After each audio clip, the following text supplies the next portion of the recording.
Violence seems to be a bizarrely common part of romance in anime and related media. Whether it's a tsundere battering someone, a harem protagonist sexually assaulting someone, or a yandere stabbing someone. If there's romance, there's probably also someone groped, punched, or more often than not, one immediately followed by the other. The story I'll be reviewing today takes things one step further than that. How might that be possible, you ask, given the somewhat lethal proclivities of yanderes? The answer is easy. Just kill your suitor multiple times.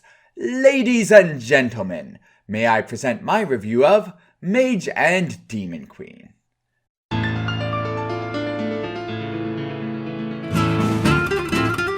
Mage and Demon Queen is a romantic comedy following Mallory, a young human mage. In her youth, Mallory was inadvertently saved from slavers by the Demon Queen Velverosa, and immediately fell in love, which is completely understandable. I mean, look at her. Look at that confidence. You can't tell me if you got saved by Velverosa, you wouldn't fall in love with her too. Anyways, fast forward a number of years to when Mallory is 18, and she is now actively pursuing Velverosa, which is quite the challenge. To explain why, let's dive into a quick background on the world.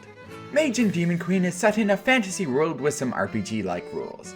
Adventurers have levels, stats, revive in the church when they die, etc. The ultimate goal of the adventurers is to slay the evil Demon Queen at the top of the tower after defeating all the demon generals on the way up. So, every time Mallory wants to court her true love, she has to run the gauntlet first to get to her. When she does get to the top, not unsurprisingly, Velverosa isn't particularly susceptible to her advances, and Mallory gets blasted right back to the church in a coffin. Repeatedly. Mallory is tenacious though, so eventually she starts to have some luck, and we get to watch the beautiful unfolding of the lesbian romance between a mage and the Demon Queen.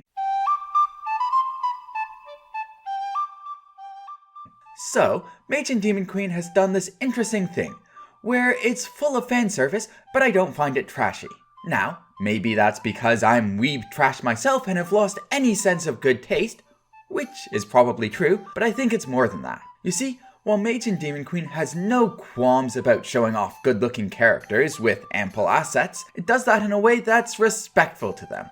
Often in fanservice scenes in anime and related media, one of the characters involved isn't exactly happy about the event.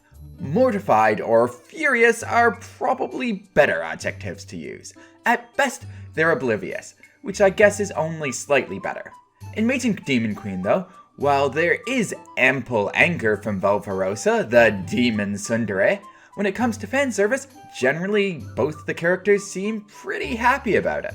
Personally, I enjoy my fan service much more when all the characters involved are enjoying it too. And as such, Mage and Demon Queen is kind of a goldmine for me. On a related note, the other thing I love about Mage and Demon Queen is the romance.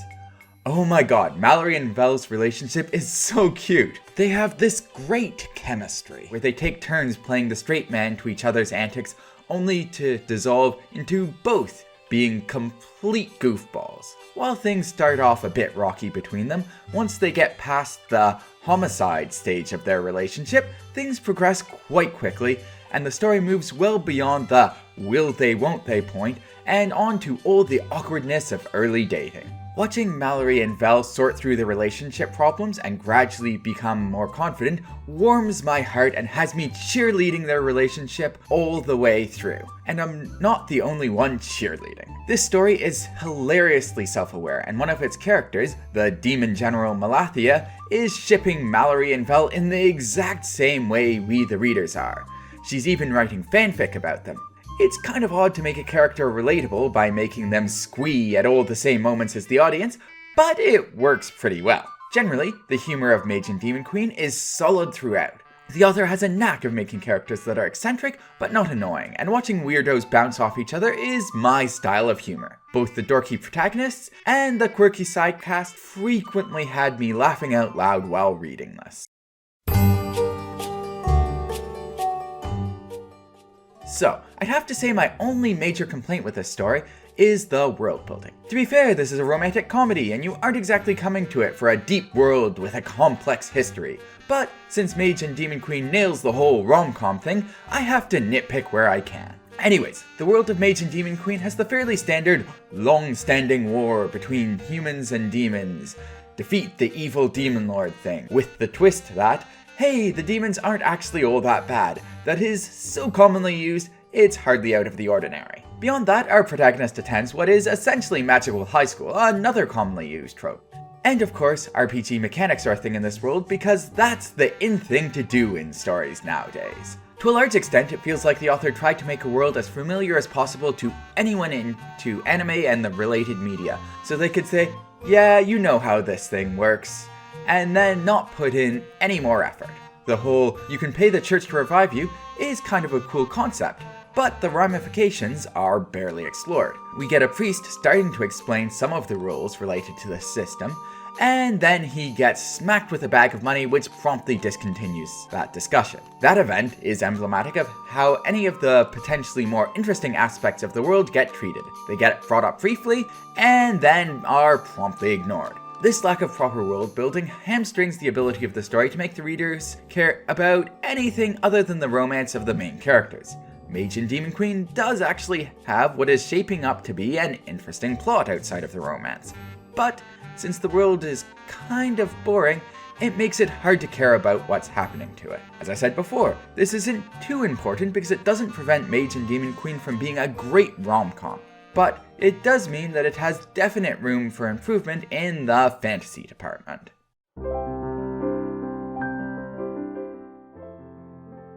I started reading Mage and Demon Queen because not only did a certain Yuri-loving friend of mine recommend it to me, but also another one who's more of a yaoi person. And having read it myself, I would say that the romantic comedy of Mage and Demon Queen should appeal to pretty much anyone. Mallory and Vel are an adorable couple. The antics they get up to are hilarious, and the tasteful fanservice certainly doesn't hurt either. Mage and Demon Queen is easily one of my favorite webtoons, and I would highly recommend it to everyone watching this video.